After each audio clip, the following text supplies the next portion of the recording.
drinking, cooling, doing a little this and that. You hear me? Right. Same shit here, my nigga. Just taking care of the babies. That's all I do. That's what's up, yo. We got a lot to go in tonight, episode 2 tonight. But beforehand, I just want to thank everybody that tuned into the first episode. I wasn't expecting the outcome like that. I appreciate everyone that hit that subscribe button. I appreciate all the likes and comments. We appreciate that love. Y'all just don't know. That's Yo, really man. Clap it up for y'all. For real. Clap. We appreciate it, man. For real, man. Much love, man. For real. No doubt. So while we hit the show now, let's get into a little bit of hip hop news. So apparently a boy is home from doing his stint. Shout out to Bobby Schmurda. I mean that motherfucker like that. Schmurda. Schmurda at home. Real, man. Shit, man. I'm glad for every black man to come out. Fact. I like the fact he kept it real, man. He kept it G, man. You know what I'm saying? Like, I don't want to go into details, but the man kept it G. That's always good with me, my brother. Salute you for that, man. Because niggas ain't doing that these days. Trust me. That's a real strong mentality to have to just focus yourself just to keep it that real. And whereas some other brothers or sisters would fold under such pressures, man. I mean, So when I don't try to get into all of the case and everybody whatever, but you see a big contrast between Bobby Schmurda and 6ix9ine. Oh man, you know what I'm saying? I knew you gonna say that. I knew you gonna say that. You know what I mean? Really? I don't even, but you know what? You gotta stick to the rules of the streets, man. Once you step out that porch, you gotta stick to it. No matter That's what. right. That's right. So, hey, look, all you young brothers out there tonight, if you're not about that life, that street life, do not get in it. Because once you're in, you're in. You got to follow the rules. Don't get in and then get scared and rat everybody out. You know what I'm saying? So if you win it, you stick with it for life. But my advice to the youngsters, don't get in it at all. Stay a civilian. Yeah. If you don't need to be in it, don't be in it. Right. Don't get into the streets, yo. It ain't for the weak-hearted. That's facts. Fact. Go get you a nice application at Dollar General, Family Dollar somewhere. Start off low, whatever you can take. Right. The streets is real. Ain't no love in the streets. Shout out to the people that work at Dollar General and Burger King and McDonald's and all that, man. You know what I'm saying? Because I worked in all them joints. Yeah, I worked in there, so I know the struggle and the pain, man. So just keep grinding, baby. I appreciate y'all too, because you know what I mean, to even want to get up and do that type of work and dealing with hundreds of customers each and every day. It's crazy, and I know nobody appreciates you sometimes, but I appreciate you because you make sure you give me them hot fries and that nice chicken sandwich that I love and everything. So I appreciate it, on time and shit. You know what I'm saying? Shout out to the ones that work hard and don't tell you to pull up type shit. Yeah, go ahead and have me ready when I pull to the window. You feel me? Like, shout out to them. Yeah. But I'm sick of y'all. I'm sick of some of y'all niggas with this milkshake shit though. Hey, the machine always broke. Somebody lazy in there. Come on, man. Lazy. Look, I used to work there. I already know you ain't feel like going to the freezer to get the bag, to put the bag back in the machine. Come on, man. I used that too many times, baby. Right. I remember the first time I bust that bag. Oh my God. Look, it's so hard on my foot. It's like candle wax. She was like, oh man. Everybody looking at you, the manager looking at you like, oh man, it's bullshit. I'm ready to quit. I quit that day. No lie. Fuck that. I ain't cleaning all that shit up. That shit leaking every damn word and shit. Customers looking at me and shit. I'm like, hey, look, man, I ain't about to eat it here. I'm tired. I'm gonna look, I ain't supposed to be here anyway. I'm working somebody else's shift. You know, hey, look, you don't let the homeboy trick you. You done got fucked up all night. He like, hey, bro, you come to this shit for Crazy. Motherfucker, you supposed to be here with me now. All right, nigga. We supposed to struggle this shit out together. Look, you know, nigga got paid the day before.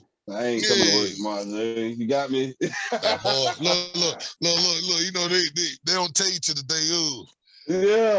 Look, you been chilling all last night and everything. He ain't say nothing about it till he wake up like, boy,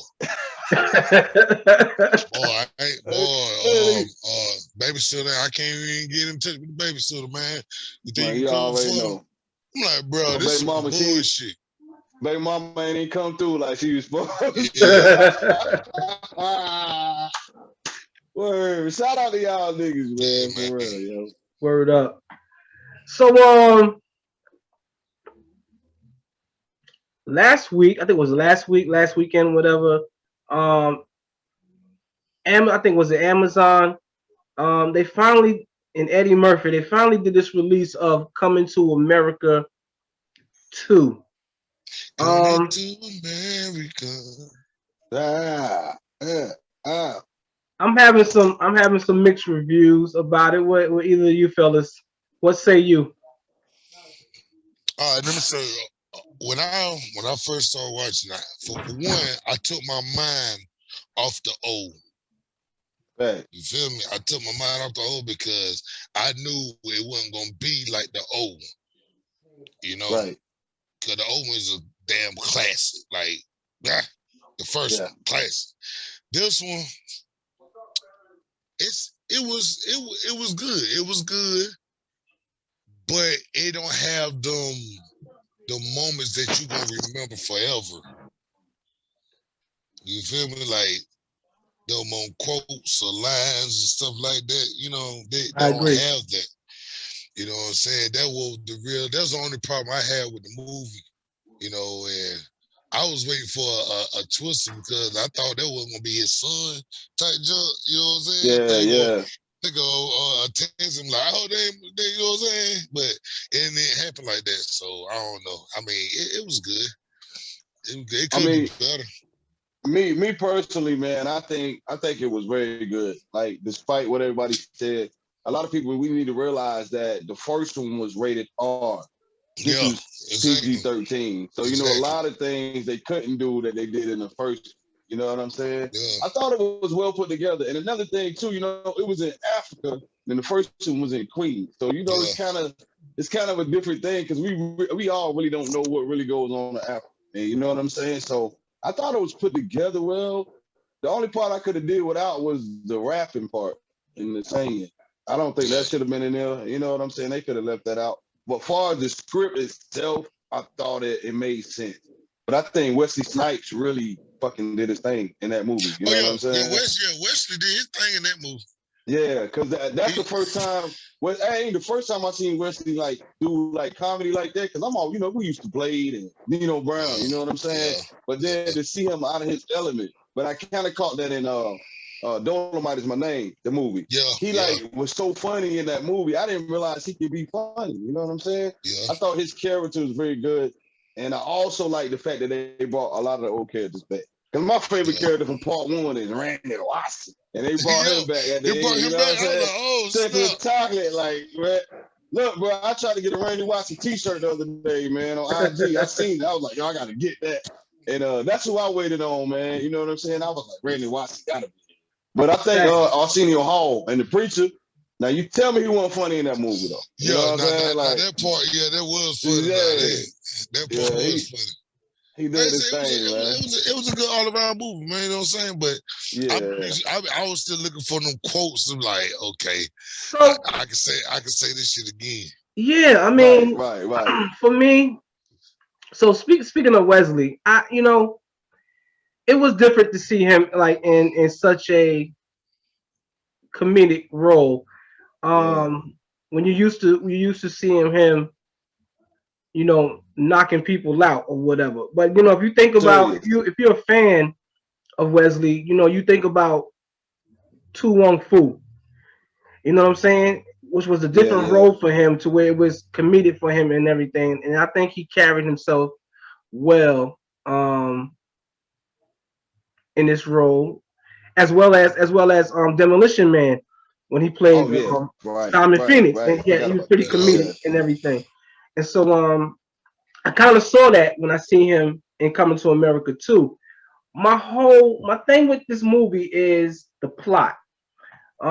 It just seemed like it's a plot. They rushed the plot, or maybe like let's just find something and build around it.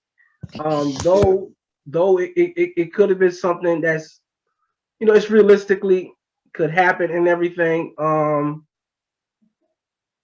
The thing about it is that how it would really go down? Maybe I'm just being too analytical of thoughts, but is that how it really would go down with such a king or prince of Zamunda or something like that or whatever, that so easily one night out on the town, like you're the person who sees after you, the king, the prince allows him to just get high and any woman to come and just sleep with when him. They were so protective over him, right? Exactly. You know what I'm saying? Like how does that plot? How did they just come up with that plot? Like that was so easy or whatever. Well, but it was a good plot how they did it because they went out by themselves. You know what I'm saying? And and Arsenio, he was in the back trying to get him some cutty. You know what I'm saying? So that was like really good, like how they did that plot twist though.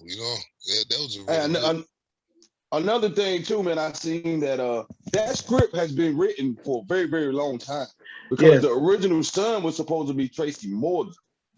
See what I'm saying? Interesting. He was supposed to be the son. That's why they just added him in the movie as the uncle. But originally it was Tracy Morgan. But now time had went by so far, and they was like, we can't get Tracy Morgan to do it. So I think they kind of rewrote, you know what I mean, a couple things. But Tracy Morgan was supposed to be the original son on it.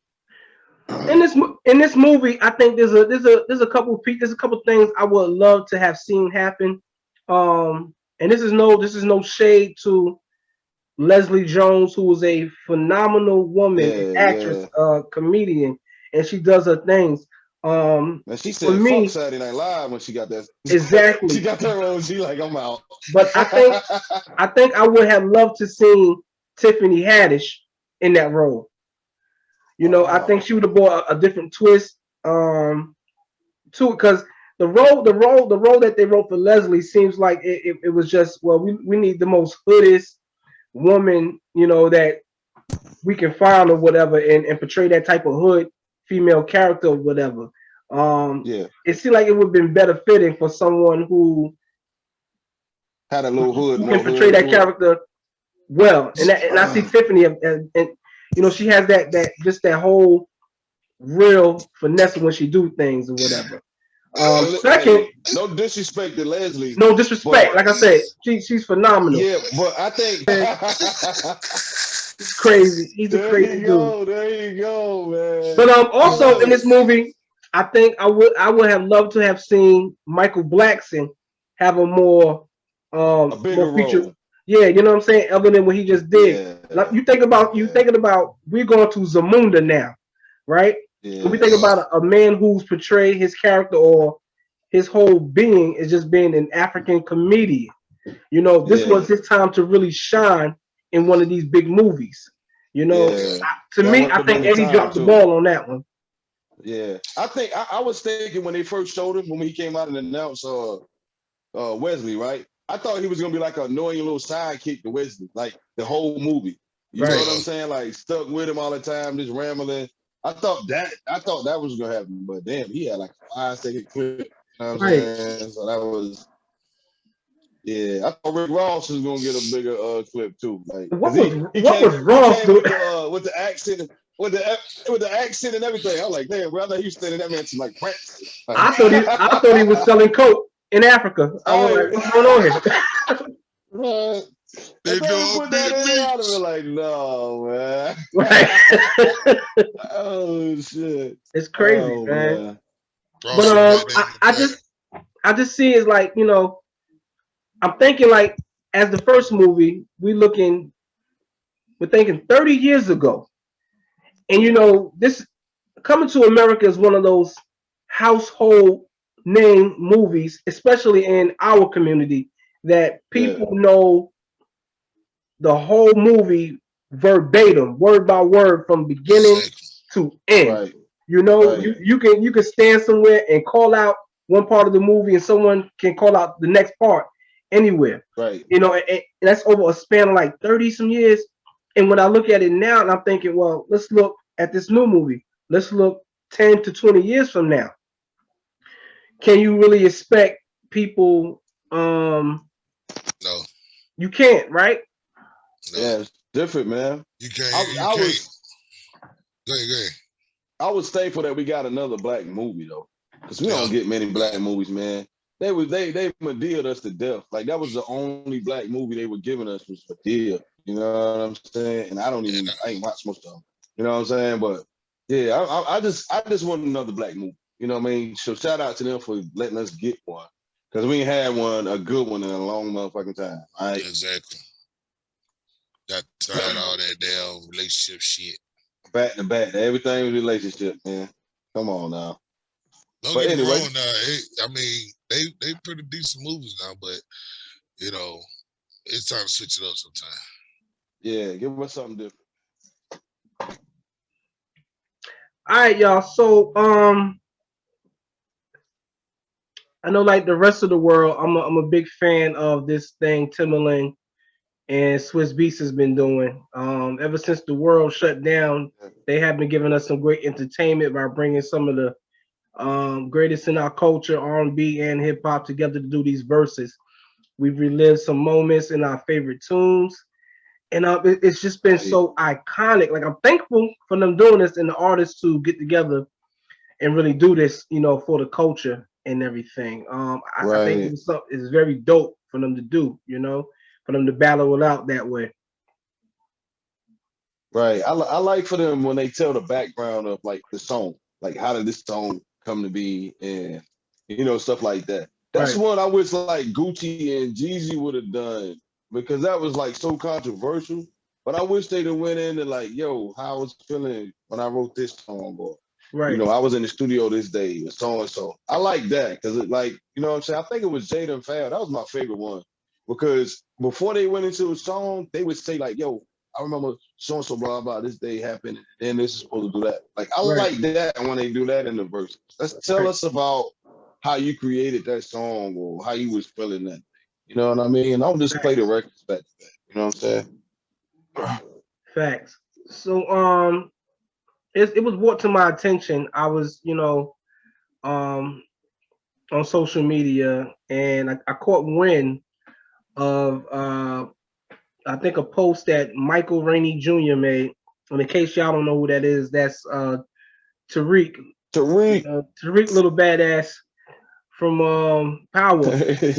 But he made a comp. So what happened was, what happened was Timbaland and Swiss Beats ended up selling the Verzuz platform to Triller, as you know, the Triller platform where everybody does these viral videos and everything. I think as part as a package to where they become part owners of Triller. So excuse me. So Michael Rainey Jr. took to social media, and you know, he made a post, sort of calling Timbaland and Swiss Beats sellouts for selling out.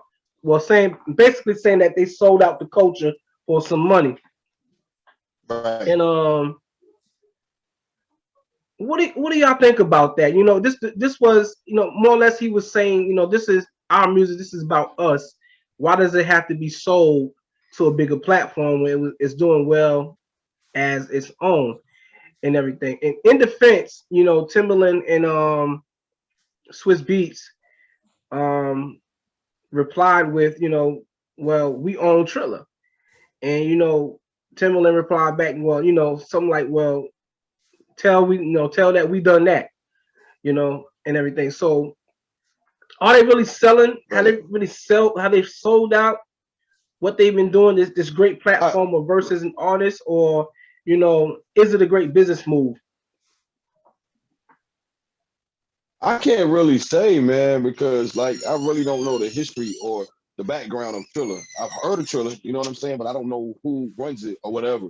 The thing with that is with Tariq or Mike Rainey Jr. saying he must know something we don't know about that Triller company. For him to come out and say something like that, he had to really know something that we don't know. You know what I'm saying? Because the way Swizz, they just played it off like, oh, we get partnership, we get whatever, you know what I'm saying? But maybe he knows something we don't.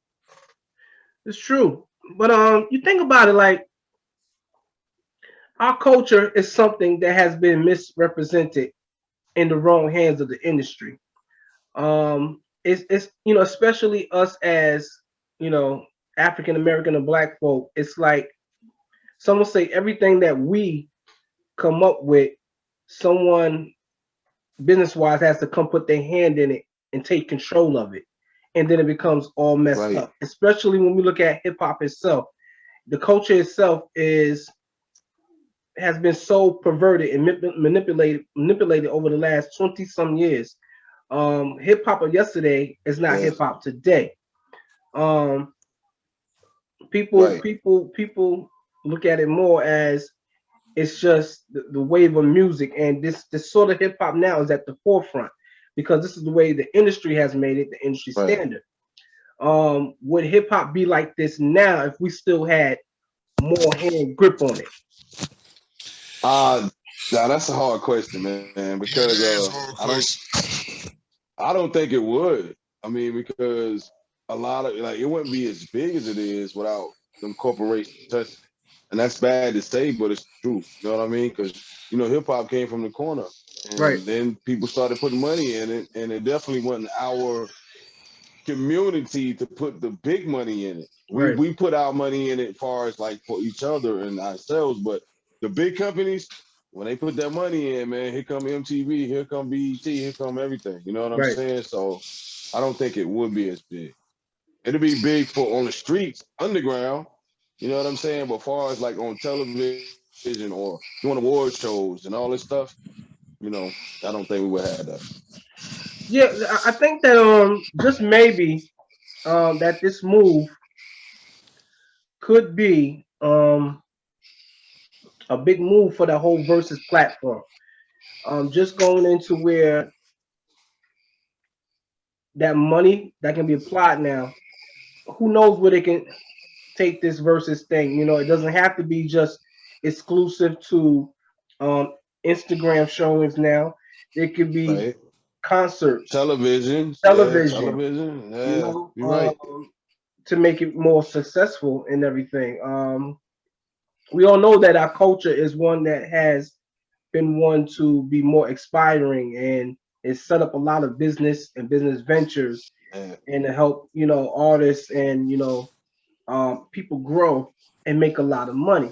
So why not take this? I think, but even so, I think Michael Rainey Jr. in his thought process also made a great point about keeping the culture. I think authentic is what he's trying to say, because once hands get into it, some things try to change it.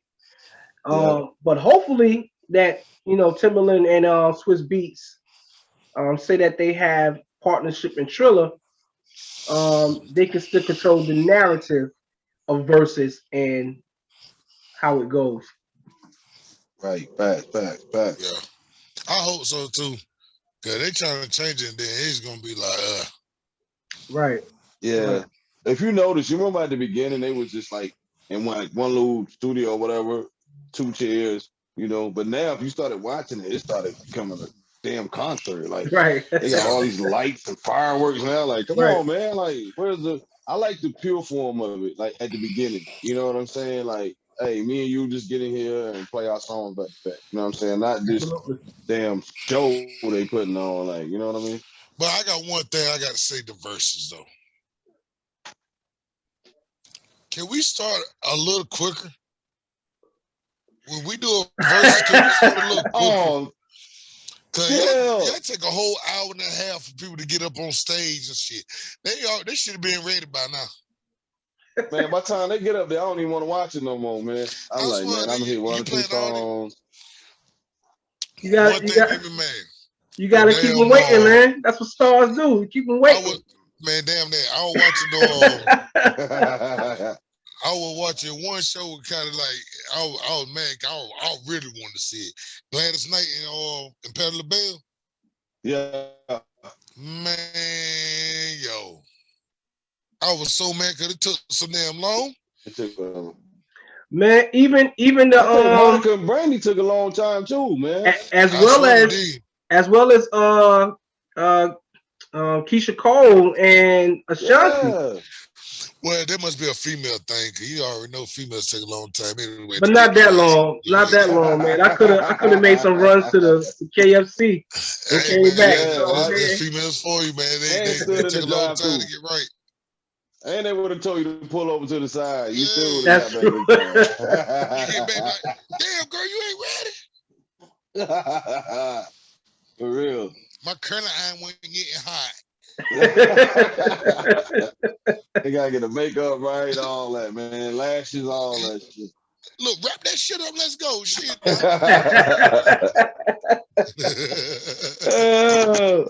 That's crazy. That's crazy. So while we on Verzuz, so we know next week is very iconic for Verzuz. Next Saturday, March 20th, Ghostface Killer versus the Chef, Raekwon. Dang. Who do you guys see him being victor of that Verzuz? Ghostface Killer. I said that fast. I love you, Raekwon. You my nigga, but Ghost gonna get this one, baby. Yeah, Ghost gonna get. I feel like Ghost gonna get it too. So here's my thing. What we can expect is everybody looking towards Only Built for Cuban Links versus Iron Man, right? Which is, both cult classics. Every song on Cuban Links, every song on Iron Man, you can just go through. The whole album. It is. It's just, but I think more people think that it's something about that Cuban Link album that sets things apart. Because when you think about it, Cuban Links is put up there as one of the greatest hip hop albums, along with like Illmatic. It is. By Mike's, baby. By Mike's. Yeah. Right. But you can't sleep because the production on Iron Man was just as great. Some great tracks. Yeah.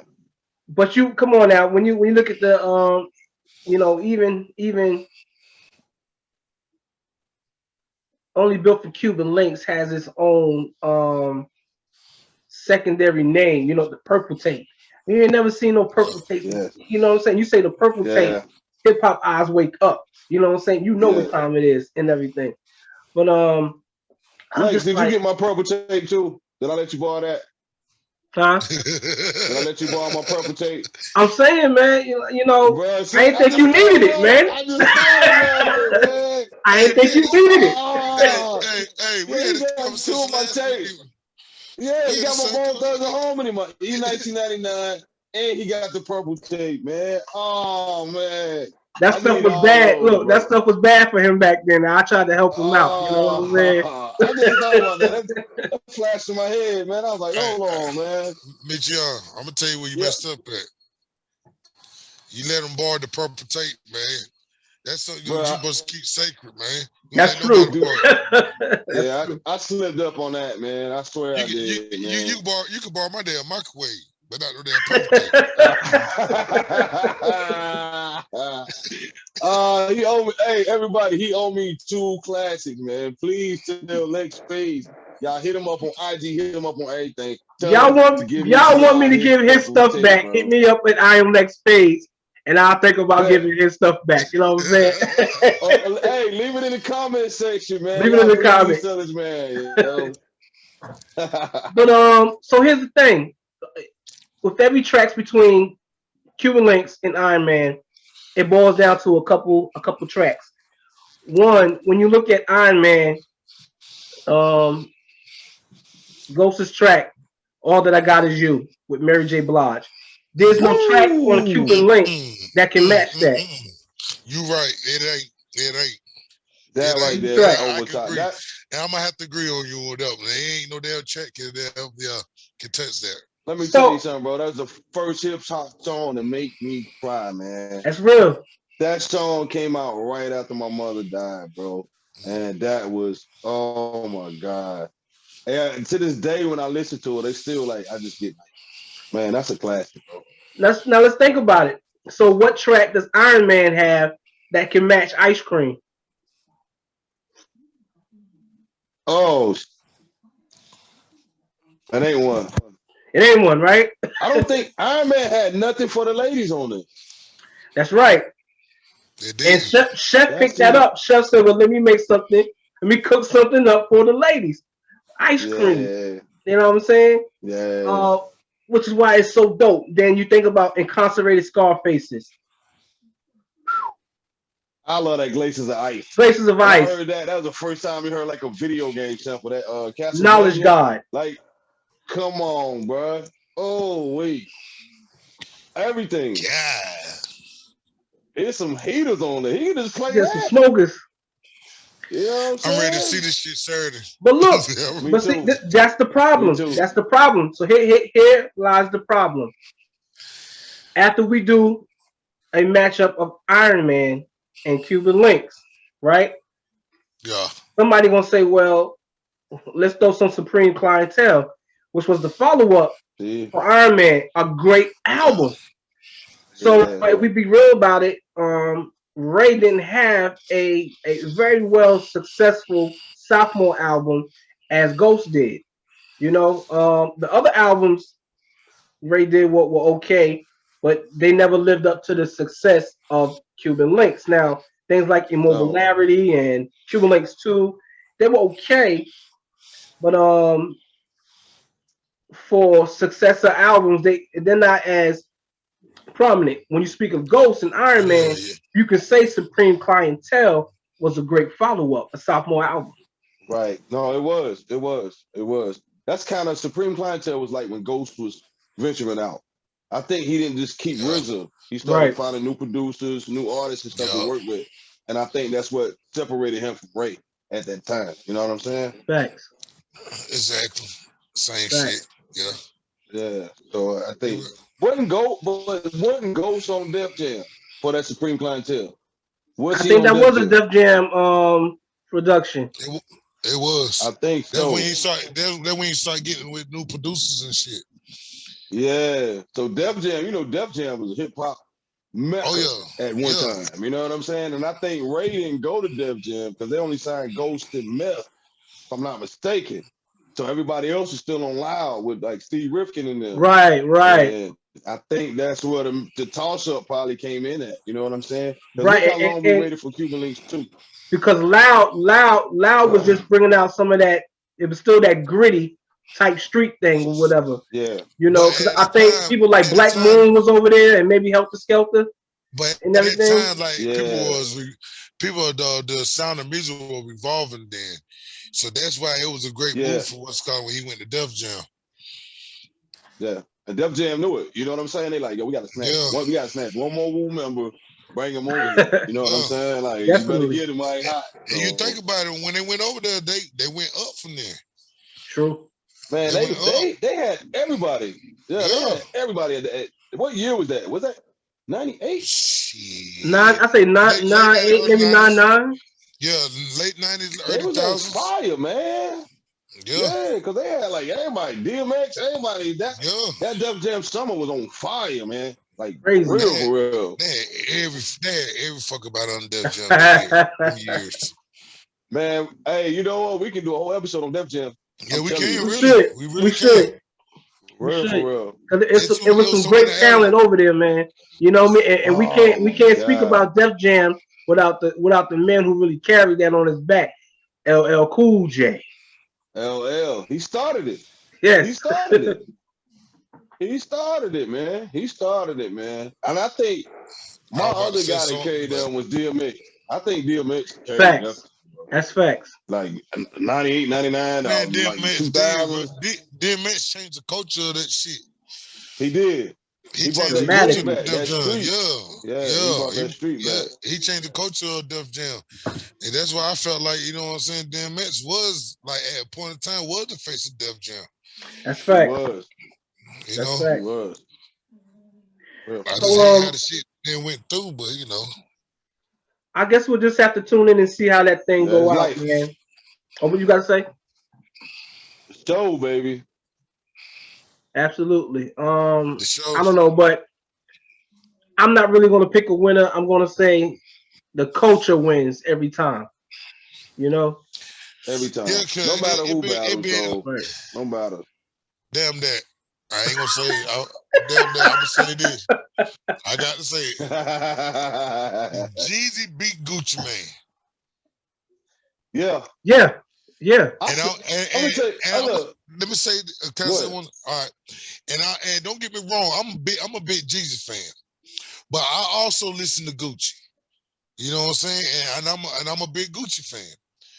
But I was disappointed of the song selection that Gucci he picked. I said the same thing. To go against Jeezy.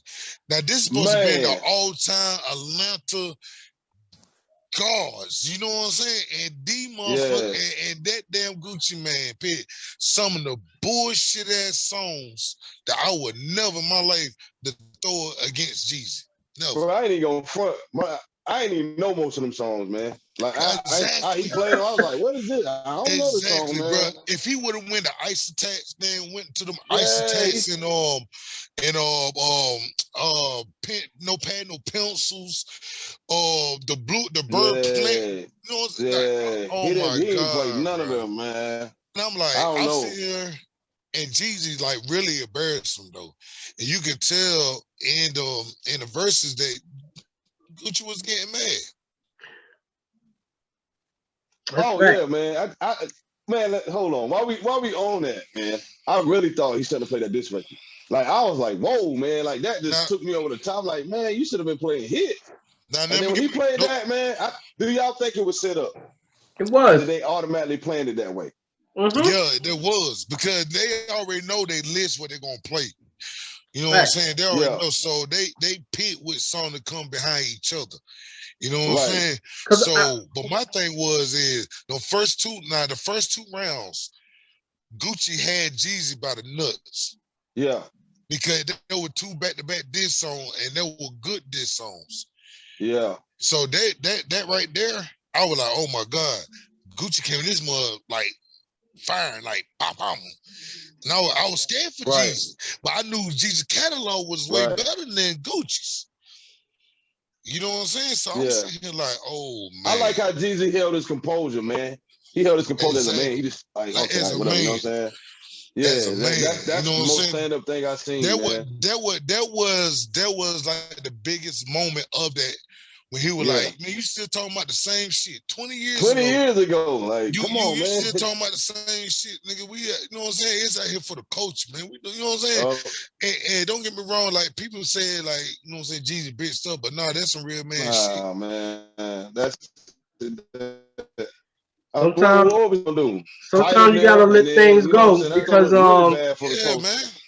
sometimes you gotta let things go because you know, we know how the beef situation can happen, and like I was like even in that, like I was glad, like what was it, 07, 05? I was glad to see Nas and Jay-Z patch it up. Yeah, you know what I'm saying? Exactly. Just in the mindset that I really wish Biggie and Pac could have had that chance to do that. Exactly. You know what's bad? Because what happens is, like, with that Jay-Z and Nas, that would have been a Burrow against a Burrow type thing. Like, But you know a what lot of though? people would have got hurt, man, behind that, man. But you know what though? I still don't think that shit patched up though. Oh, Nas. No. So look, we'll do a show. We'll get into that, a show, whatever. Because it's you know still what I'm some talking sneak. about. It's still some sneak shit going on. You know what I'm By saying? your boy. I've been peeping it. I've been peeping. By your boy, shit, Jay-Z still a sneaky ass motherfucker now. He's still hurt, man. Hey, he's a subliminal diss of the year, son. He'll throw a shot at you, like you be like, what? Or the Galaxy. That'll be a good show. Oh yeah, you gotta watch Hov, man. But so speaking of Pac, let's get into our hip hop spills of the night, man. None other than Tupac himself. R.I.P. I'm a straight rider. You don't wanna fuck with me. Hey. Shout out to Tupac, man. For real. Like, R.I.P. brother. Like, man, we wish he was here, man. You know what I'm saying? I think if he was here, he'll be an actor by now. I don't even think he'd be a phenomenal actor. I'm telling you something. I'm one of them niggas that still believe that Tupac's still alive. Oh, conspiracy guy. No, it just don't look. No, it ain't conspiracy. I just feel it just don't feel right. Hey, word though, he might be unlimited. That shit do not. Hey man, it could be. Hey, I'm telling you, right? I'm right. Look, I was like just last week. I was just right down the road from his mom house. Yeah. I'm telling you, man. That shit just don't fucking feel right, man. Yeah. You know what? I got a Tupac kind of story. Me too. I don't even know if I should say this, but somebody I know, actually, before Mr. Feeney died, they worked there with her in the house, right? And she used to sneak and take me pictures. And she showed me this room. She was like, I can't never go in there, like, it's locked. I was like, why you can't go in there? She's like, I don't know. You know what I mean? She said, but somebody stays in that room. She never knew who it was. Facts. That's crazy, yo. Is it back to the left? Yes. How you know about that? Oh, you know about it too? You know about it too? Let me tell you about my story. Boy, we letting out some secrets on this thing, man. All right, Grandma K, Darrell, my bro Darrell Morgan. His grandma took us to Tupac Memorial, and then it was like a surprise to us because we didn't know where we was going. She was like, I'm gonna take y'all somewhere, y'all dress up, you know what I'm saying, put some clothes on, whatever, I'm gonna take you to this cookout, whatever. Oh no, she didn't say cookout, she said dinner. So you know what I'm saying, we get dressed, whatever, and we hop in the wheel, whatnot. She took it to her finna house. And me, you know what I'm saying, because I'm from Bull City, you know what I'm saying, I really didn't know where the hell I was at. But we get there, I see a glass memorial of Tupac. So I'm sitting here like, still dumbfounded. I'm like, what the hell's going on here? Like, you know what I'm saying? I'm still dumbfounded, like, okay, what the hell's going on? Tupac sitting right here in the middle of the table and stuff, and we sitting all around and everything. And so next thing I know, Grandma K went in the house, and she came back with her Fina. And I was like, yo. I'm like, yo, that's Tupac, Mom. Darrell was like, yo, that's Tupac. I'm like, nigga, I just said that. And, bro, we were like, oh my God. And then she came and shook our hands and everything. Like, we were like, yo, we love you, yo. Like, you know what I'm saying? Like, yo, that shit was just crazy. So, next thing you know, the Outsiders came out. What? And yes. The whole Outsiders came out. Outsiders are the Outlaws. Outlaws. I mean, my fault. Damn. Okay, Outlaws. Right. Excuse me. I said, they go bigger. Yeah, that's what I was thinking. The Outlaws came out and whatnot. And damn, we looked at them, It was like, yo, fuck this. I took $1 out my pocket and I was like, look, can y'all sign this shit? You know what I'm saying? Oh, You know, I had every damn autograph on that dollar bill. And I fucked around and lost that damn dollar bill. damn. But later on that day, well, after we don't, you know what I'm saying, fixed to play 8 and looked at all the farm animals and stuff like that, we went inside the house. Yep. And then I had to use the bathroom. And the bathroom is near that room you talking about. I know. So she said, don't go in that room right there, baby. It was that what she said, don't go in that room right there, baby. And I'm like, what's in that damn room? Like, you know what I'm saying?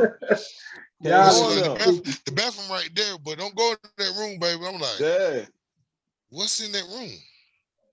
The whole fucking time I've been thinking about this shit. And that's crazy that you said that. Cause she said the so same you know I thing know. Too. Hey, exactly. Shout out to the chick I know that worked for Mr. Feeney. I ain't gonna call your name, but I don't want to get you in trouble. I think he's still working. Yeah, shout out to her. I got pictures of it on my old flip phone too, for real. yeah, man. I've been there, man. And that shit was like, that shit was love, man. That shit was love. I couldn't believe it. Hey, I'm like, I'm right here in front of so y'all out there watching, these niggas telling this up here, if y'all don't see these two niggas on this show no more, you know what happened, you know what I'm saying? Yeah. I know, right? Oh man. I better look out my window, man. Hold on.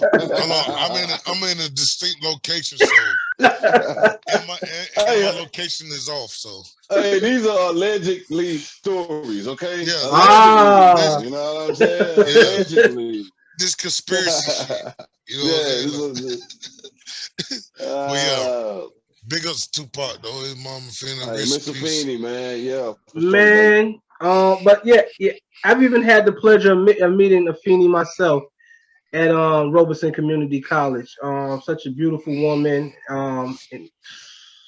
intelligent, intellectual, smart woman. Very, very blessed, man. You know, and you know, it was a blessing to actually meet her. But me myself, I actually think Pac is still living myself. I think he's still amongst us. I'll tell you, it don't feel right, do it, Bo. No, it don't. Too many crazy circumstances. For one thing, let me tell you this: when Biggie died, I cried. Facts. I did too. And then they rolled him through Brooklyn. You seen that? Like you felt that. Tell me where you felt that with Tupac. Nah, because it's like it's never been closed type. You know what I'm saying? I don't understand. Like it's so much enshrouded around his whole death and burial. I don't know. I see pictures of autopsy. Then he didn't have an autopsy. Then it was a closed casket, and then he didn't have a casket. He got an urn. It's an urn. What's going on? I mean, I don't know, man. I'm kind of iffy about it, but then sometimes in the back of my mind, I say he's dead. This due to what's the dude? Orlando Anderson uncle. What's his name? Help me out. Damn. What's the guy's name? I can't think of his name. Yeah, but the way he explained the murder and what happened, like that is too detailed. You know what I'm saying? Yeah, he broke it all down. Yeah, he broke it all the way down. But at the same time, they don't know if he died for real though. I mean, the shooters don't. You know what I'm saying? Yes, and the police officer who was there at the hospital, seen what happened. Yeah. And the people who was at that hospital seen what happened, know what happened, but they ain't gonna say it. Right. So they said Tupac went out the back of the hospital. Now you know you gotta be a rock star go out the back of the hospital. Man, look, first of all, anytime that man got shot, the first time, man, got right out of the hospital as soon as it happened. I'm like, oh my God, you know what I'm saying? Like, that's crazy. He come out in a wheelchair, bandages with on his head. New York hat on, like, what? That's crazy, man. That's dope. So what do y'all think is the most, when it comes to Pac, what do you think made him more iconic? For some people, I think there's a difference of his personality when it comes to his music, and then those who love his art, the way he was in his movies. Tupac message. Yeah. His I think I like speech. his outspokenness. Like, yeah, he didn't hesitate to speak on issues. He didn't hesitate to say when, however he felt, he said it, and he said it loud. And the thing you know is, what I'm saying? and the stuff that he talked about, he went through it and he tried to help, just like the accident he did with the police officer, when he shot 2 police officers. You For know what I'm beating up a saying? black boy. Yeah, exactly. You know what I'm saying? That speaks numbers. Like, you know what I'm saying? Like, it don't matter what you say to me. You did something to help this guy, and you didn't know there was, you know what I'm saying? Well, it was 2 police officers. But if it was 2 police officers, I believe he would do the same damn shit. I do too, man. You know I mean, he wasn't wrong for that particular situation. You know what I'm saying? Because an average person riding by you now, they see you getting by the police, they're going to keep rolling. They ain't stopping. You know what I'm saying? And that took a lot for a young black man to do that. His message spoke like he practiced what he preached. You know what I'm saying? Facts. So it was like, yeah, that's it with me with Pop, man. He always practiced what he preached, man. Iconic man. I don't know, like he very intriguing, and to be in his early 20s, I think about the magnitude of his words and how far they reach people. You know, to have so much wisdom and knowledge at that age. One song that really stood out to me out of all his songs was Brenda Baby. Like, that for you, yeah, that what started to me. You know what I'm saying? For you to even talk about, like, because a lot of people don't know what go in our, you know what I'm saying, our culture and stuff like that. You know what I'm saying? Right. And for you to like sit there and write a whole song about this female and what she went through, and not even just that female, just thousands of females in this America that we live in, where they go through and stuff like that, and people ain't speaking about it. He spoke on it. You know what I'm saying? That means a lot, bro. Bro, I remember how shocking that video was. Yeah, like man. Being young and then seeing that. Like, that video was like, I used to not want to watch the video sometimes. You know what I mean? Yeah, but that's and it was like, that's what was going on though. Yeah, that's what was going on. He bringing. I felt like Tupac brought a different light to our culture or to our community. That you know, some other rappers didn't bring to. You know what I'm saying? Like, it's easy to talk about the streets and talk about the gangsters, money and cars, and these hoes and shit like that. But to talk about, you know what I'm saying, like real situations like that people scared to talk about. That's what like Tupac is like a big influence to me, because I write shit that people scared to talk about. You know what I'm saying? Like relationships, and you know what I'm saying, what you go through and stuff like that. You know, people think it make you soft, but it don't make you soft. It just make people aware of your knowledge of what's going on. Right. I think that's one of the most iconic and great things about Pac, because he knew that hip hop is the platform in the mouth for the people in the streets who are going through things, and he became a mouthpiece for the oppressed and suppressed people in our communities. You know, and again, at a young age, to be, you know, so virile in what he was doing, you know, verbally, it was just something else. It was phenomenal. Yeah, right. That's why I can't never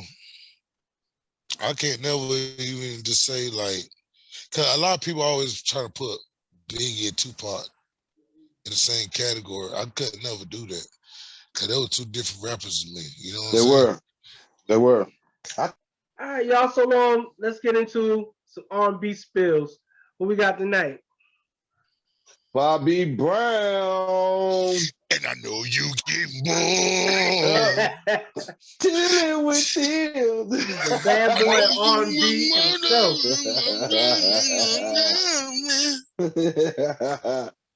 Shout out to Bobby, man. What up, man? Where you at, baby? Bobby, man, you need to come out. You need to come out with another album, man. He do. I think he can pull it off, man. I think you can do it. I really think he can, bro. And Keith Sweat can do it so damn for a long time. You can do it too, Cut. Facts. And Keith Sweat got about 20 albums. Low key. Exactly.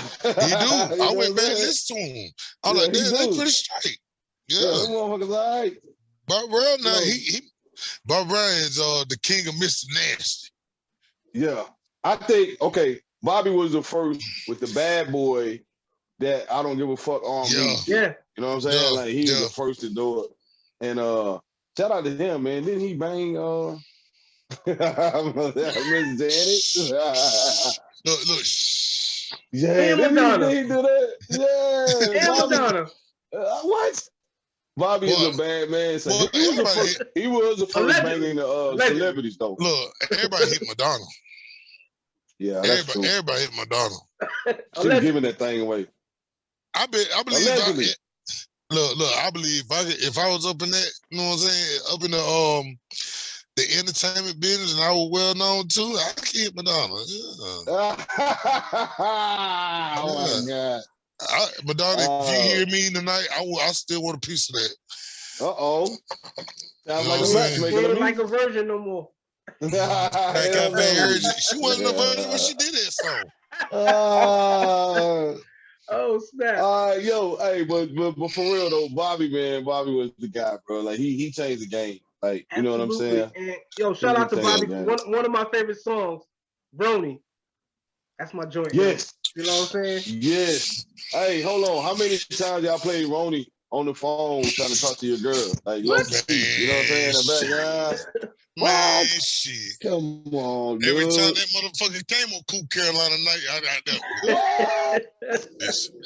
Yo, what's up, baby? How you doing? Give for Roni. You can play that, man. But didn't Bobby really start the New Jack Swing era? Absolutely. Or you know what I'm saying? Like I think he took it to the top, man. Shout out to Teddy Riley too. You know what I mean? Because he changed the game in a whole lot of ways, bro. He did, man. That whole sound. Well, you think about he was doing that out his apartment, right? He was doing producing. Hey, another thing, we got to do a show about him too. He's iconic. Down. He's iconic. Yeah.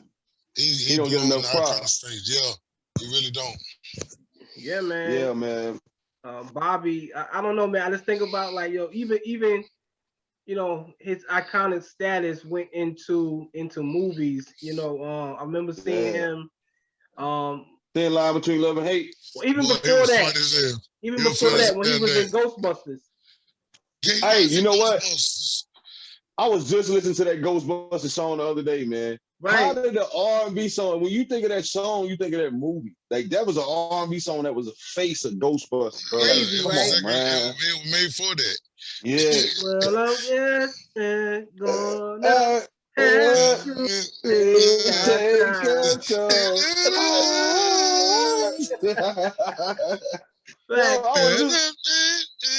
I was just loving that,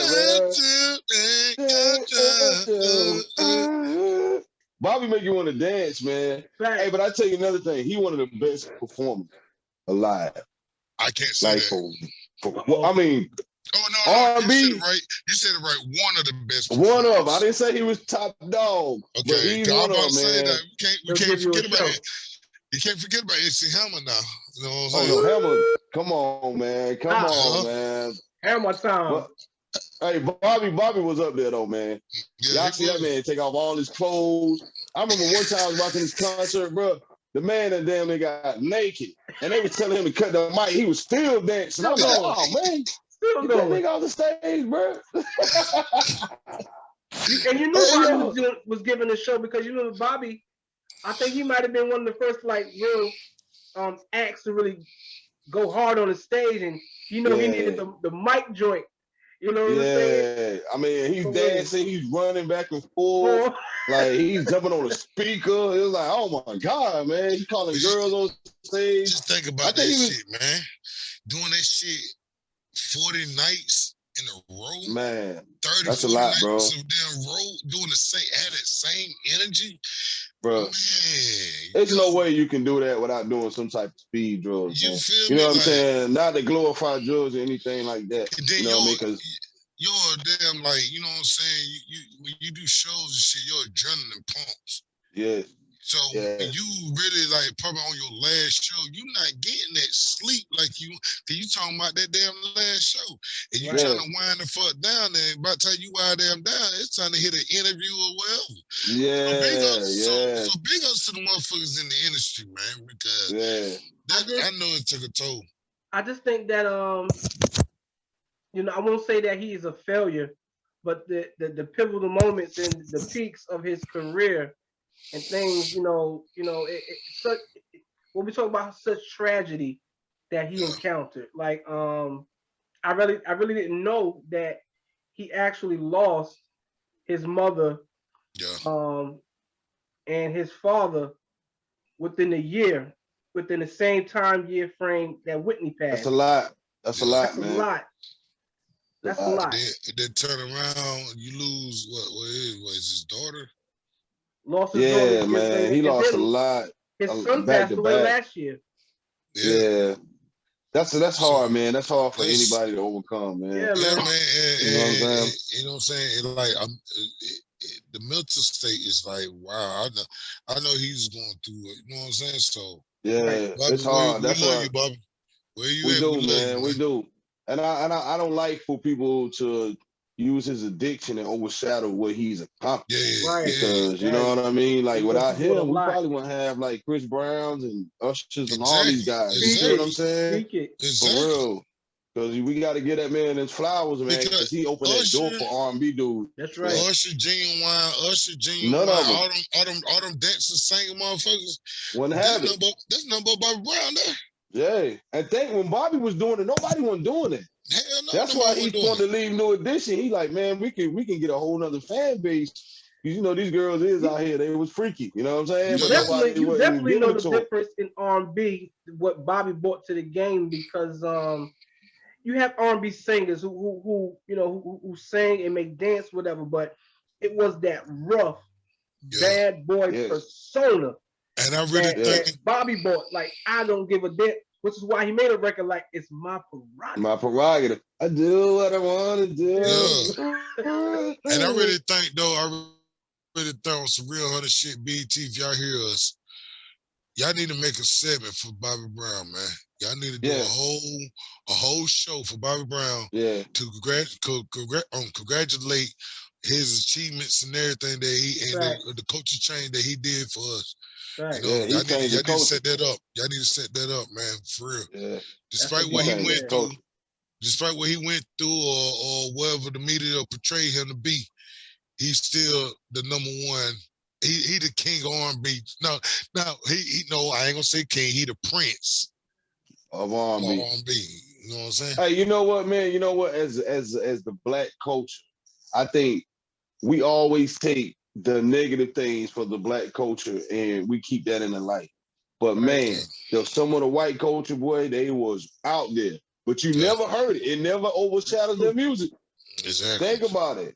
Anytime, man, it's a bunch of those white stars. They are horrible. They were worse than Bobby Brown. That's true. But they didn't put it out there. They still promoted their music. Their music was the best.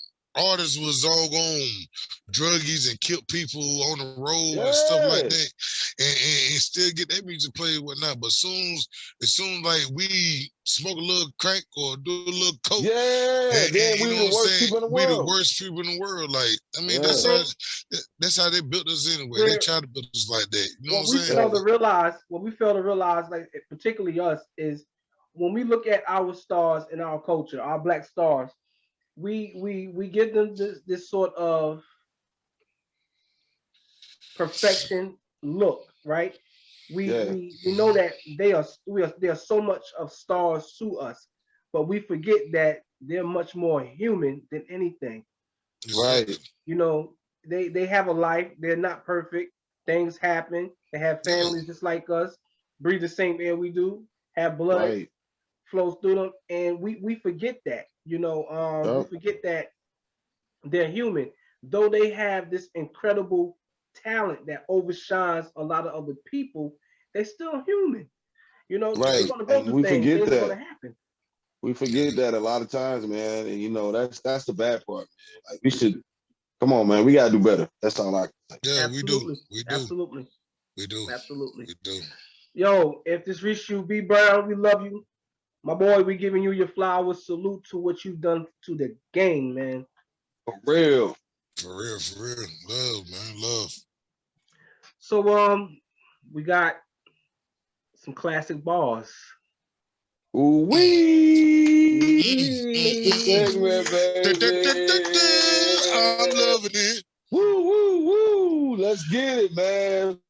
All right, I'm gonna start off because I feel like my classic bar is not a classic bar; it's more as a verse. Oh, I got a verse too. Go with it. Who's your artist, baby? My artist is Cassidy. Ooh, the hustler. And I did Cassidy because I feel like, you know what I'm saying, at one point in time, Cassidy was like and when it come to bars, he was like one of the top-notch guys that was, you know what I'm saying, was in hip-hop with bars at the time. Right. So I got a verse, it started off, it was like, I got a mean stash. You seen Cass get his thug on and strip my bitch. We kiss and get a hug on. So I put drawers on to get my grub on the door. When you park your car, put your club on. Next cat, I put the snub on. I'ma tap the get till it gets too hot and there with gloves on. Love John, y'all should go into art school. I'll get my club on with the glow in the dark juice. Trees on my shoes, polo in the dark room, and I spark shoes at the pole in the not shoes. What you think? Stupid as fronting? With the pointing out your joint, you ain't shooting at nothing. Do front and get your bang in the face. If you have braces, you know how the banger it tastes. I wear anything pertaining to cake, and I just caught the blue rock man with a rectangular face. Easy. Woo! Yeah, boy. He bought some heat on that right there. Hold on. Jesus. Hold on. He said, yes, Cassidy, bitch, get the name clear. I'm with your lanes fair, got the game scared. I caught Kane by the square and selling by the O. I run through snow like a reindeer. The coke kids nose red like Rudolph. I grind on the strip so hard, I got blue balls. I rather knock the Q off and get blue off. That's how I stare on my toes like my shoes off. My shoes off. You do saw real bitches like RuPaul. When this world move out like U-Hauls, I'm a true boss. I send 8 balls to the corner, my shit like a pool hall. And I ball like I've been in the sport. My trigger finger itching like I got genital warts. Don't play right with him, boy. Why is that? Because Cash is a pain in the ass like hen wars, faggot. Shout out to Cassidy. That was my favorite fucking song from my favorite verse from you, bro. Hey, what song is that for everybody that don't know? It was on the All-Star. It was on Rough Riders 3 All-Star. It was the last song of the album. Bet. Shout out to the Rough Riders, man. We missed some Rough Rider values, man. Bring them things back, man. Then when Cassidy first came out. All righty. Hey, that's bars of death, man. I guess I'm gonna go with mine, man. I'm going with the boy J to them 12. You know what I'm saying? Al-Qaeda. Let's go with Kiss, man. The ones I got, bro, it's a freestyle. I'm quite sure y'all probably heard it, man. It came from the first time I heard it. I want to say it was DJ Clue, Show Me the Money mixtape. It was the first song on there. This is when the Locks, they probably was the Warlocks then. I don't know, man. Wow. But Jada, it's the chest-to-chest freestyle. Anybody y'all go on YouTube, go everywhere, look that up. But these bars is classic. Jada said, it's a shame he can rhyme, nigga, love crime. Every late night he outside with the 9. You ain't got chips, fuck the world. You got chips, you can fuck the next man's girl. Sound harsh, but they been ripped apart my world. But thugs can rule. Selling crack was cool. Knock off 20 stacks, more stacks in school. No diploma, weed aroma, nigga half coma. Know the tricks in the class, see my ass on the corner. Yo, ain't hate shit till y'all taste the light. Have my mom screaming, Jay, don't waste your life. But me and my ace is tight, moving bass at night. Lace your nights, you see Narc's jet. I meet you on the corner on the block doing sets. And when it's dark again, you know the line spark again. Y'all know the dogs. Niggas stay running from the falls. And when it's war, we ain't trying to call on the Lord. I hit him like a 4 when I split him with my sword. You feel what you hear, so nigga press record. From here on out, we ain't trying to be ignored. Locks drop shit to make you want to cop shit. You want to pop shit, nigga? Pop clips. Bars of motherfucking death, baby. You hear me? Crazy. The nigga made me break my chain, man. I'm telling you, boy. Nigga made me break my chain, man. It's something about Rough Riders, man. It's just something about Rough Riders, man. They was just like, double oh law. my God, bro. Like, they just, like, it's something about it, man. They had too many spitters. Like, who can have a whole label with that many spitters, yo? Exactly. A lot of them. Like, that's crazy. I like the fact that y'all two took it to Rough Riders. You know what I mean? That's cool. But I'm gonna jump over here and go over to Rockefeller for a second. You know what I'm saying? Who we going with? What's your verse? Who your artist, baby? No other than Hove himself, right? And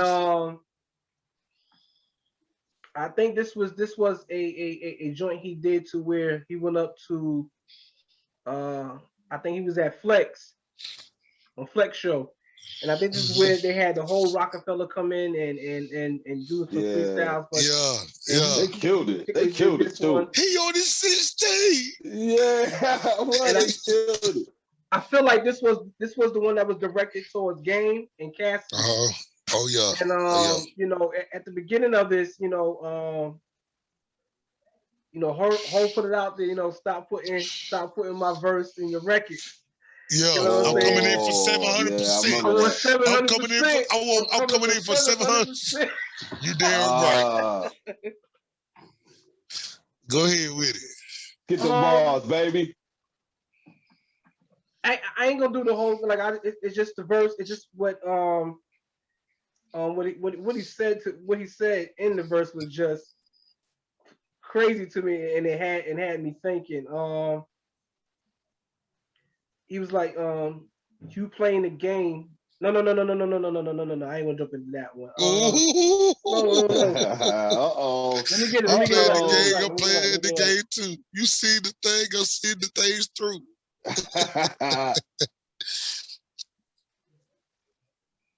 He said, oh my God, I got to go into it. So fresh off probation, I got to charge to throw away. Wait, for $80 larger to go away. Go away. There ain't no money, Jay. So you get a broad day. So you ain't gonna win. Quit playing the childish games with grown men. Yeah. And nigga said, I got apartments. You can put your home in. Can I live? I'm done. That's all I want. Hey, look. He didn't even have to say no more. I swear he did. Bro, the boy trap money like Fred Hunters. Did something I know you gonna miss me. Before we've been together like what Nike is and Chris Jeez. Come on, man. That was polo fleeces, purple label shit with the logo secret. Give me a couple kids shit, I might just sneak in. A couple words like peaches and herb. We reunited, we ain't feel so good. I had a whole her said, I ain't still so good. Oh, boy, I'm telling you, bro. That shit, that was my favorite. Man, you know he was well prepared when he went there. With that verse, you know Jay sat in that car was like, oh, no, I got to bring it tonight. You know what I'm saying? He probably the whole time they ride, he probably like.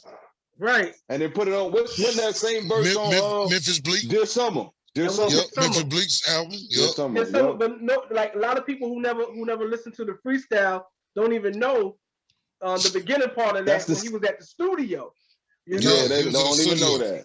Don't even know that. It's crazy, and it was like Ho was one of the people that who do things like you don't expect him at that moment to do.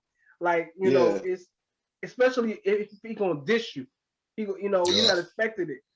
And I think all this with the game and Cassidy, nobody expect him to go on air and just, air them out like that and everything. Yeah. But wasn't Game picking at him a lot. He was digging. At the time, because he was G Unit and he was throwing shots and shit. You know what I'm saying? But that's why. Well, we ain't gonna get in that. I'm about to go in that shit, but. Because that's the whole damn thing about 50 and damn Game, because he talking about he didn't want to do no diss, but then you damn dissing Jay every now and once again. You know what I'm saying? So why would you want this world when 50 Cent was on some diss shit? You know what I'm saying? So you know I think everybody dissed Jay at one point. Yeah. Jay was the man. He still is the man. You know what I'm saying? Come at the man. Yeah. That's crazy. But you see now, like a lot of people, they scared to take shots at home, though. They don't know what's going to come. He gonna get you. Except hey, RP the Prodigy, man. Except for my QB Prodigy, man. Shout out to Nas. Yeah, for sure. 40th style of Vernon, 41st style of Vernon. Shout out to P. RP Prodigy. RP, man.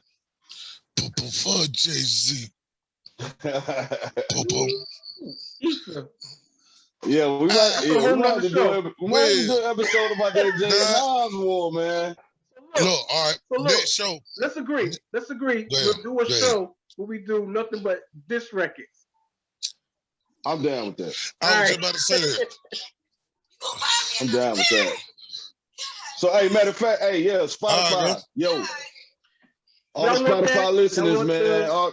Exclusive Tupac stories. Y'all want the exclusive diss records joints and whatever. And be looking out for the Notorious B.I.G. story on Spotify. We're going into Biggie and everything coming up. But y'all want to hear that? Definitely go to Spotify and look for us, The Real Spillz. Y'all leave us some comments on the YouTube page who y'all would like us to talk about on the Spotify, man. Because I got a request for us, Lex, Big Bump, The Real Spillz podcast to do Down South artists. I did get a request for that. So y'all, when we get a chance, we're gonna get that for y'all. It's coming. Absolutely. And while y'all in the comments down there, if y'all see this, put in the comments your favorite artists who you want us to go in on and speak about and this we're do some conversing about or whatever. So we know what we need to do. Because we're doing this for y'all. It's about the culture. You know what I mean? We're here to serve y'all. So that's what it's about. Exactly. So with no further ado, we got our next segment. Meet you young, man. What's up with the hip hop stories? Oh, here we go, baby. I'm loving it. I'm loving it. Let's get it, man. Hey. I don't sit down and write rhymes every day, but people want to shine. Cause it's the sound of the drum that makes you come. It's the sound of the drum that makes you come. So come on, party people, let's all get action. Hey. I think last week I left y'all with 1985 when I discovered LL Cool J my radio, playing around in my cousin Jeff room, man. Yeah. Jeff, you still ain't hit me up, so you must not be mad about it, baby. Anyway. All right, y'all. We're going to get into it, man. The year is 1988, maybe 89. Every Sunday in Chadron, back in the day, everybody would just walk the strip. Walk the strip meaning from where Granger's used to be by the bank, would just walk the same place y'all see the Strawberry Festival. Everybody would just walk on Sundays, man. Everybody would dress up. You know, you walk. At the time, I'm like 8 or 9. My best friend, Kenwood, his mom, Miss Pharisee the Best, and my mother were best friends. My mom bought me this little black boombox. Remember last week I told y'all my cousin had a big, so I had to get a small. I had the small one. I had the Slick Rick tape in the joint. The first album, The Great Adventures of Slick Rick.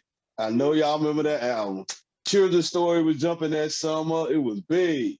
So my mom was like, hey, get your radio, come on and walk.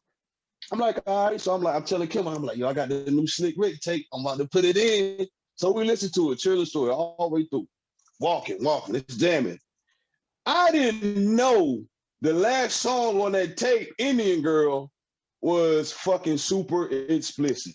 Like, y'all listen to Indian Girl on Great Adventures of Slick Rick, and can you imagine an 8 or 9-year-old boy with his radio, and his mother is with him, and he's playing this song. That's crazy. I didn't know the shit was, he's talking about fucking and sucking, and the girl is moaning. Can you imagine walking with your mom, and this girl is on the thing, and I'm fucking 8 years old, man. My mom turns around and slaps the fucking boombox out my hand and hits the street. that was the end of my black boombox, man. R.I.P. to the boombox. R.I.P. to the boombox, Mr. Boombox. I wish you were still here. Hey, the tape survived, bro, but I think she took it and listened to it. I couldn't listen to it no more. So she knocked the wires in there, got them tape loose. She knocked everything out. I had to still walk around with the box and it didn't even play, man, because we had to walk all the way back home. And it was a heat of the summer. So yeah, crazy. I was disappointed, man. I was so disappointed. But shout out to Miss Pharisee the best. I love you. And I know you watching the podcast, but that story's for you. That song is explicit. And I'm like, I can't imagine. I can't imagine you, Bob. You know what I'm saying? Bro, I was 8 years old. I didn't know, man. The joint had Teenage Love and Hey Young World, Children's Story. Yeah. So I'm like, I'm jamming. You know what I'm saying? I had already missed. I fast forwarded, treated like a prostitute because you know what I mean? I knew that one gonna play. Right. I did not know that Indian girl hit me at the end, man. So everybody tonight, or whenever you listen to this, go listen to Indian Girl by Slick Rick on The Great Adventures of Slick Rick. Check it out. Then leave a comment and tell me what you think of an 8-year-old boy playing that song. Check it out, yo. Leave the comments. That's crazy. Shout out, yo, again, R.I.P. to the boombox. You know, something silly, oh, man. I had sea batteries flying anywhere, bro. You are a boombox representative when, you know, somehow always on the boombox, the back plate of the boombox always got missing. And you had to put that strip of tape. Always fall off. The great duct tape. Come on, man. You know what I'm saying? Hey, look, man, they tell you not to put it on the ground. The battery's going to go dead fast. Right. Hey, don't put my boombox on the ground, bro. That damn plate going some damn where. That motherfucker goes, man. You never find that plate again, though. But I thought it looked kind of tacky, though, when you got the great duct tape, though. You got a big boombox, man. Right. Like, you had to keep it facing this way so nobody want to see the back. Yeah. Like, nigga, you done lost your plate, then. Hell yeah, man. I don't know where that shit went to, man. I just had it the other day. Nigga. You ain't got no tape at your house, bro? Let me get some tape. Oh, man. Classic days, man. Classic days. Keep on popping out. But, yo, moving on.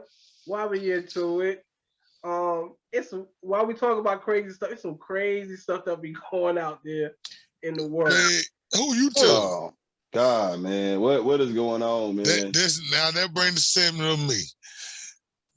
It's called "You Know Damn Well."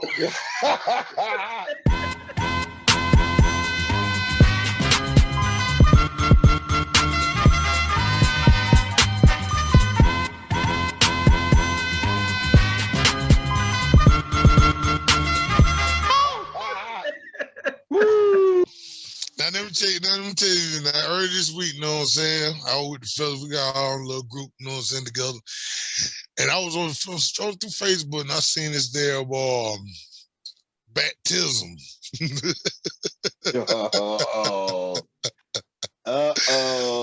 Look, for all my Christian people, all my religion people, hey, what I'm about to say here, I'm sorry, but I'm not sorry, because the shit funny.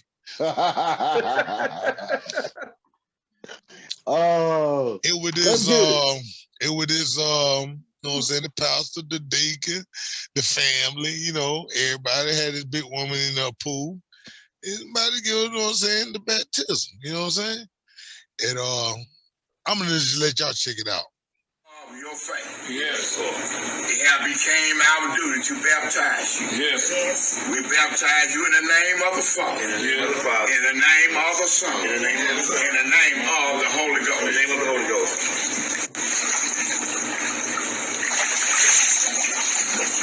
So glad. Don't get over. I'm so glad. Don't get over.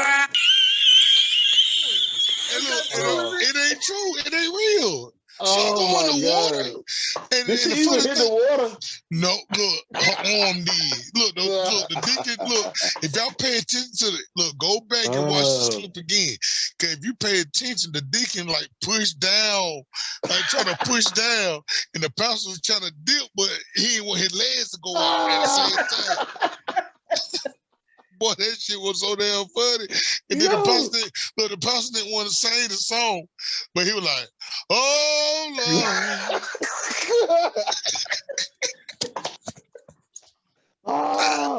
Hey, hold on. Hey, bro, do you think she probably said, "Nigga, don't get my hair wet"? Hey, she probably did. She probably did. Boy, that damn what's called she had on head was super tight. But she knew that water would get in there now. Oh my Lord. Boy, man. that shit was so damn funny to me, bro. I had to share it with y'all, man. I had to share it with the community, man, because a lot of people that probably didn't see that video, and that video is just plain out stupid funny. Crazy. And everybody you know what I would have And said? You look, know damn well that water ain't hit you. Now, you know, that's what I'm saying. You know damn well So that damn water well didn't she ain't gonna hit see you. Jesus like that. Oh man. Now you know damn well you ain't saved. You know damn well that water didn't hit you. You know damn well you got demons in you. Oh my God. Look, the thing, boy, I swear, boy, I promise you, when that man said, he looked at her, and he know she hit that water, and he hesitated for a little bit. He said, "Oh Lord." He went to say, "Oh Lord." I died out left. Oh my God, man. Look, shout out to Vicky K, my mama, because my mama was laughing too. She was like, "That ain't right. That ain't right." Oh man. You know and what? Jones, Jones, you know my mama, boy. You know she cut a fool when she seen that. Oh Lord. Man. Y'all, that was a joke. We don't want nobody to take offense to that because it's not everybody. Don't take offense to that, but take offense. It was funny. It's all jokes. And everybody knows if you're a real church person, you know it's a joke. That was funny. You know that was funny. You can't look, there ain't no devil's jar. There's nothing but jokes and that's funny. That's classic church funny. You feel me? For sure. Crazy. Oh, next segment, yo. Let's get into some classic reels. You know what it is. Cult favorite of everybody. Bring me boy Wesley back. New Jack City. New Jack City. Shout out to Wesley Snipes, baby. For the love of money. Money.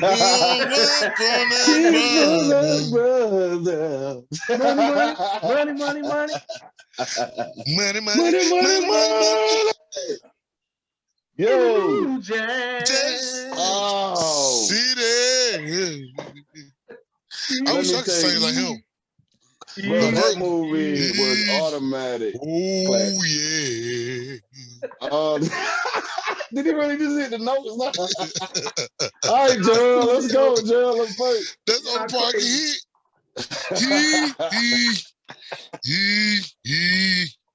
Oh yeah. That's good. Look, you gotta put that eye at the Let's get it, man. First off, who was your favorite character? I know what Bunk going with this. Lex, favorite character, big dog. Let's go. Favorite character. Nino himself. Of course. Nino himself, because Nino know he was fly. He had the dough, and he can do whatever. It was just he did whatever. Yeah. He's like the hood Tony Montana type. You know what I'm saying? Facts. I'm gonna do what I want, and I don't care who likes it. So what? You know what I mean? Yeah. My favorite character. For me, Nino. I just like brother. Because that whole era, what they portrayed in that movie was a realization to me because I seen that living in NY. Yeah. The takeover, like 88, 87, 88. That was a real takeover for a lot of spots, but particularly NY where it really, really hit that crack era. So was Queens like that? Yeah, I know everybody has yours, but of course, Queens was like that. Particularly, QB was, not as big as they taking over. Well, they was doing because you had like people like Fat Cat and and Pappy out there doing them days, Supreme, but we talk like, especially when we're talking about like South Jamaica and Baisley Park projects. But that operation out there was crazy. You know what I'm saying? Y'all do some history, do your research about Queens and South Jamaica and everything. It was wild, but yeah, that way they portrayed that was like, yeah, man, that was like reality, and I was like, wow, but definitely, Nino was just like, because we so used to seeing all these movies to where these drug lords or or whatever the Italian movies and these other people's never King of New York and all that iconic force. So, Wesley came in, not to say we glorify being drug dealers or anything like that or whatever, but the magnitude of which he portrayed this role was just crazy. Is that probably was the first movie to me I wanted to see the bad guy win. Right. You know what I'm saying? Like, because he was such a big character, you kind of wanted to see him win. Like, you kind of wanted him to get away. You know what I'm saying? Right. And I think Wesley did a fucking awesome job of that, man. Because that right there. Every time I see Wesley Snipes, that's what I think about. That's my biggest character that I see from him is fucking Nino Brown. You know what I'm saying? But I feel like this is gonna be the next segment though. He played Sugar Hill. Fact. Sugar Hill came after New Jack, right? Right. Yes. Right. Okay. Just want to get my timeline right. Yeah. But so he did. Yeah. So I want to talk about that next. But go ahead. Yeah. That was the first I wanted to see that bad guy like kind of win and shit. Until I find out like he killed Ice-T's mom. Well, I found out he killed Ice-T's mama. Like what? And they made us wait to the end of the movie to say that. I'm like, damn, y'all should have said that in the middle. So then I would have stopped liking him. You know what I'm saying? But my favorite part, man, that motherfucker. When he stabbed Kareem. He stabbed a motherfucker in the hand, Kareem. He's like, oh, you pretty motherfucker. I ain't like him anyway. I ain't like his ass anyway. I was like, damn. Bro, let me tell you something, shit there. Hey, yo, being a dark-skinned nigga then, I was happy because I ain't like light-skinned niggas. I was like, yeah, spare that motherfucker. I'm like, yeah, you know?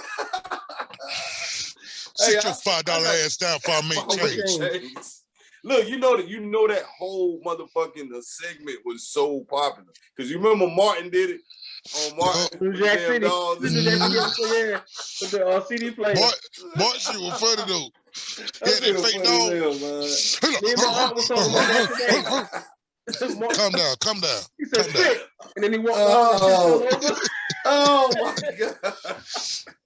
But I'm gonna tell you what the hardest part though. I like the part when he out there took the dog chain. And motherfucker did a jump rope.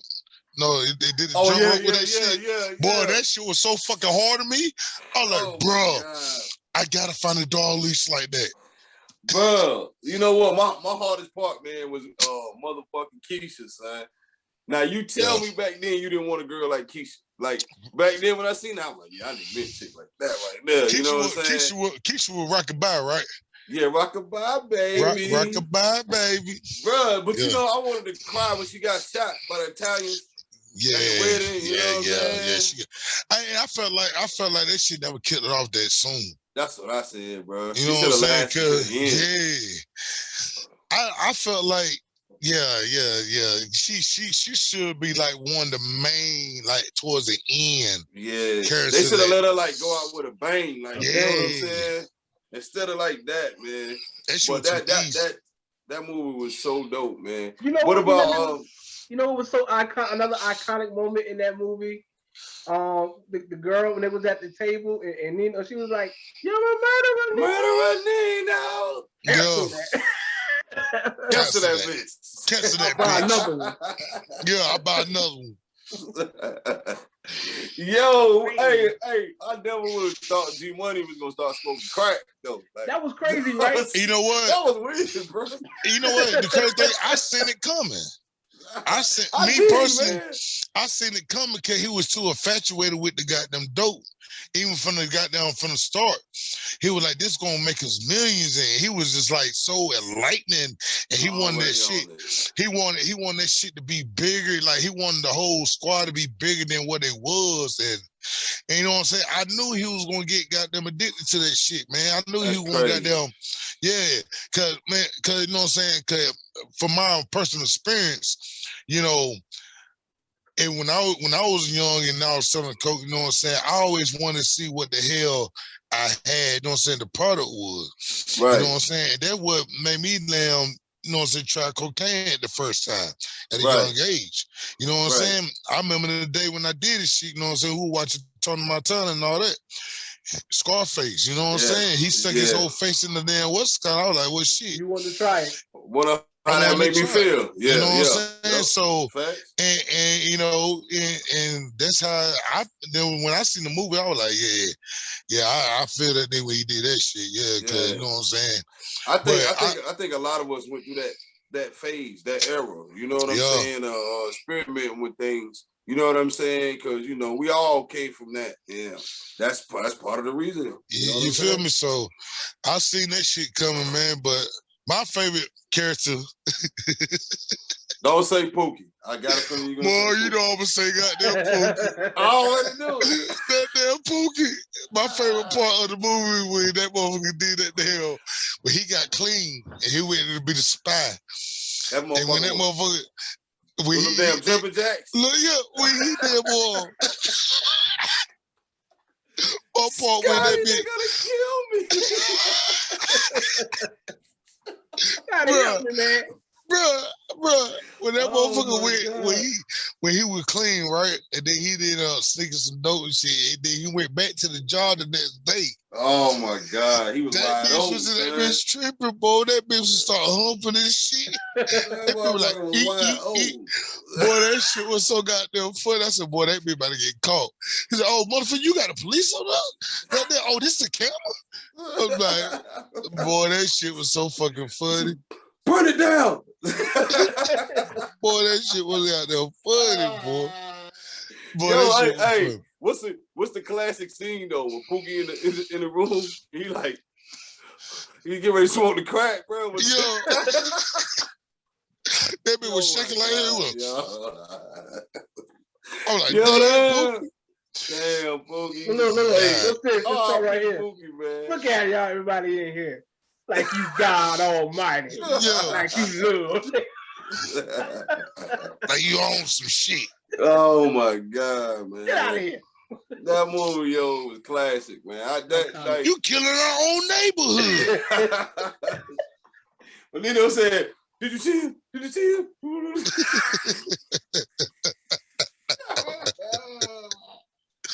Boy, that movie. Hey man, that movie is more like if people pay attention, man, that movie is like hilarious. It's like more comedy than actual, man. What would we call that though? Is that a drama or is that an action movie or a comedy movie? Like it ain't comedy. It ain't comedy. It's more like drama. Drama.